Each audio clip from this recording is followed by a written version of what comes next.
嗨，大家好，我係 Stella， 我哋一齊嚟探索塔羅牌嘅世界啊！中意呢條片嘅朋友，請你訂閱我嘅頻道，俾個 like， 再撳埋個鐘仔，就唔會錯過我將來嘅新片噶啦。多謝晒！大家好啊！喺我哋今集正式開始之前，想提醒大家記得 follow 我嘅 Instagram 啊！平時我會喺度分享每日嘅塔羅感想同心得噶。多謝你哋一直嘅支持啊！之前嗰兩集我哋講咗權杖1火花萌芽，開始行動；權杖2規劃未來，拉闊視野。今日我哋就繼續沿住呢個能量線，一齊睇下權杖3 Three of Wands 啦。呢張牌係當你已經做咗選擇，踏出咗第一步之後，準備行得更遠嘅階段啊！好，今集我哋就嚟深入探討下呢張牌究竟代表住啲咩信息呢？喺呢張牌度，你睇到啲咩呢？喺權杖3，你會見到一個人企喺高地，望得好遠。佢唔似權杖2咁，仲喺度諗方向，佢已經向前踏出一步，準備展開更大嘅旅程。佢後面兩支權杖象徵住你之前嘅準備同埋已確定嘅方向，而佢手上揸住嘅第三支就係 ready 啟動，準備向外拓展嘅力量。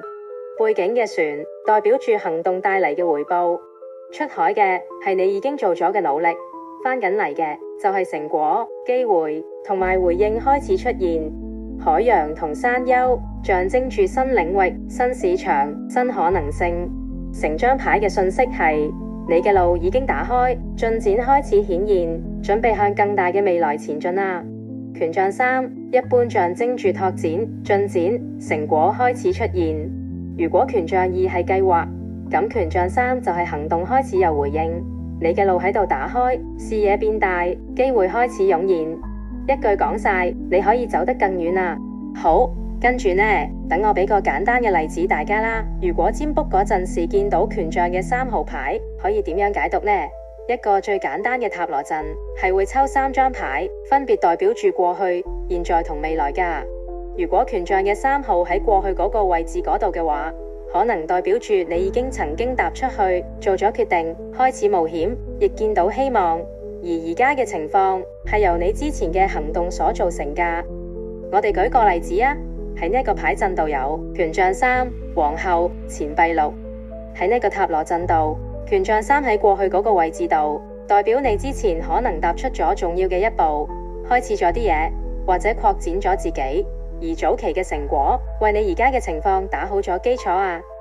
皇后牌喺現在嗰個位置度，表示你而家需要休息，滋養自己，等件事自然成長，培育住你手上嘅計劃同關係。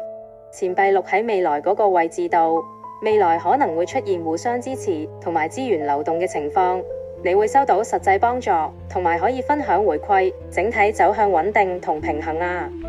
如果權杖3喺現在嗰個位置嗰度嘅話，代表你可能已經做咗件事嘅基礎，而家開始見到方向、機會同可能性，準備將自己帶去更遠，做更大嘅發展啊。我哋又舉個例子啊，喺呢個牌陣度有惡魔、權杖3、死亡。喺呢個塔羅陣度，惡魔牌喺過去嗰個位置度，你之前可能被一啲負面模式困住，例如執着、恐懼、上癮，或者一段唔健康嘅連結。嗰段時間令你感到受限制，唔容易抽身。權杖3喺現在嗰個位置度，你而家開始望向前路，準備離開舊時嘅模式，計劃緊下一步，揾新嘅機會，慢慢將自己離開舊時嘅束縛啊。死亡牌喺未來嗰個位置度，呢張唔係壞牌嚟噶，佢代表徹底轉變啊。未來可能會有一個大嘅結束，但亦會帶嚟真正嘅新開始。舊嘅完全完結，你會進入一個全新嘅階段啊。如果權杖3喺未來嗰個位置嗰度嘅話，你之後可能會見到清晰嘅方向，會真正踏出下一步，開始擴展同埋推進件事啊。我哋再舉個例子啊，喺呢個牌陣度有月亮、女祭司、權杖3。